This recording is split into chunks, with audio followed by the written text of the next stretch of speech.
महीने के बाद आज सभी उच्च अधिकारियों की बैठक हमने बुलाई और उस बैठक के अंदर सभी अधिकारियों को ये दिशा निर्देश दिए हैं कि जो हमारी जो प्रदेश की सड़कें हैं उन सड़कों पर खड्डे नहीं होने चाहिए और 1 महीने का हमने उनको समय दिया है कि 1 महीने के अंदर पूरे प्रदेश की सड़कें खड्डा मुक्त होनी चाहिए, क्योंकि सड़कों पर जब खड्डे होते हैं तो बहुत एक्सीडेंट होते हैं और लोगों की जान तक चली जाती है। तो इसको देखते हुए हमने अधिकारियों से कहा है और 1 महीने के अंदर उनको पूरे प्रदेश की सड़कों की जो स्थिति रहेगी उसकी रिपोर्ट भी पेश करने को कहा है। तो पहले से जो निर्धारित काम है वो तो सर जारी है। और अधिकारियों को ये भी दिशा निर्देश दिए हैं कि जिन कामों के वर्क अलॉट हो चुके हैं उन कामों को तेजी लाई जाए और ट्रांसपेरेंसी का और क्वालिटी का ध्यान रखा जाए और उसका समय समय पर सैंपल भी लिया जाए। अगर कहीं शिकायत आती है तो थर्ड पार्टी सैंपलिंग करके उसकी भी हम जांच करवाएं। चुनाव आचार संहिता के बाद सर 90 दिन का समय रहेगा। हाँ, इस समय के अंदर जो वर्क अलॉट हो गए, जिनका टेंडर ओपन हो गया और वर्क अलॉट हो गए, उन कामों में कोई दिक्कत नहीं है, वो काम चलते रहेंगे। और अधिकारियों को ये भी दिशा निर्देश दिए हैं कि जो टेंडर लगा रखे हैं और ओपन नहीं हुए हैं उनको भी इस टाइम में जो भी उनकी टेक्निकल या कोई भी जो कार्रवाई है, कागजी कार्रवाई है, वो कंप्लीट रखें और जो ही आचार संहिता हटे उसके बाद उनके भी वर्क अलॉट कर दिए जाएं ताकि आगे वो काम भी शुरू रहें। और जो काम हमें और करने हैं उनकी भी एक लिस्ट बनाई जाए और उन पर भी जो भी उनकी एडमिनिस्ट्रेटिव अप्रूवल है, टेक्निकल अप्रूवल है, वो भी ले ली जाए।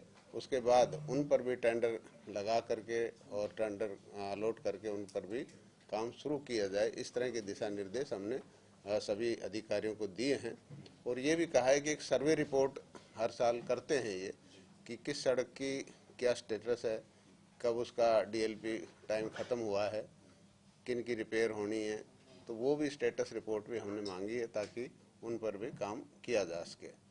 तो ये सारे आज हमने सभी अधिकारियों को दिशा निर्देश दिए हैं।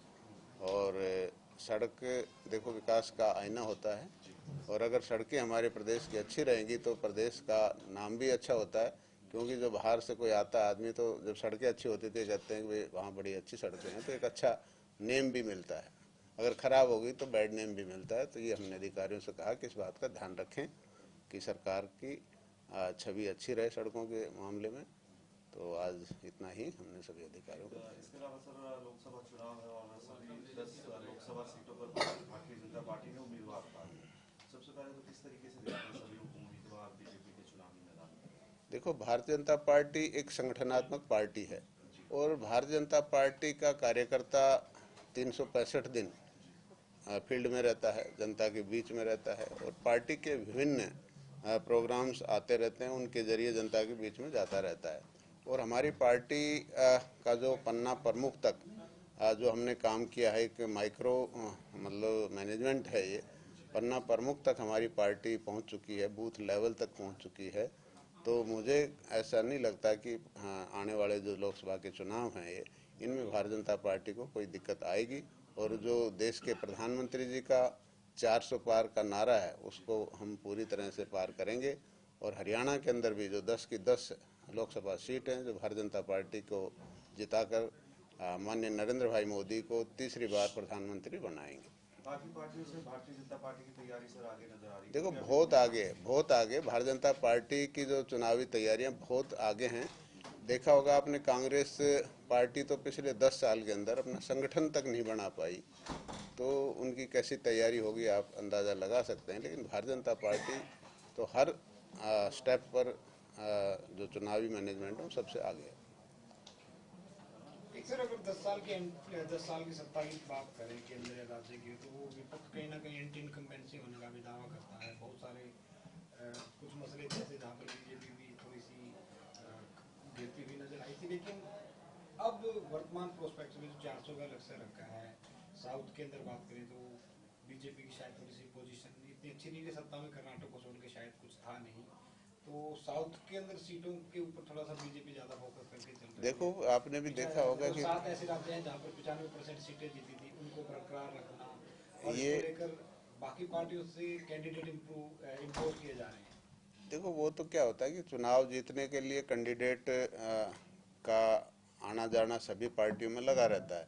हर पार्टी इस तरह करती है कि भाई कोई कैंडिडेट अच्छा मिलता है तो उसको चुनाव में उतारते हैं, तो इसमें ऐसी कोई नई बात नहीं है।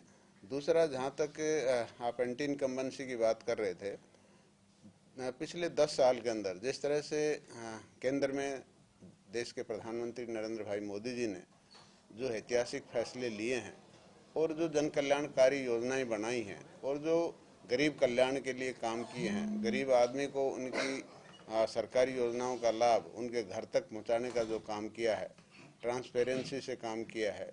और हरियाणा में भी जैसे नौकरियों में पारदर्शिता और योग्यता के आधार पर नौकरी देने का काम किया है, अंत्योदय के सिद्धांत पर माननीय मुख्यमंत्री जी ने काम किया है, तो मेरे को ऐसा नहीं लग रहा कि कोई एंटी इनकम्बेंसी हरियाणा में भारतीय जनता पार्टी के पक्ष में है।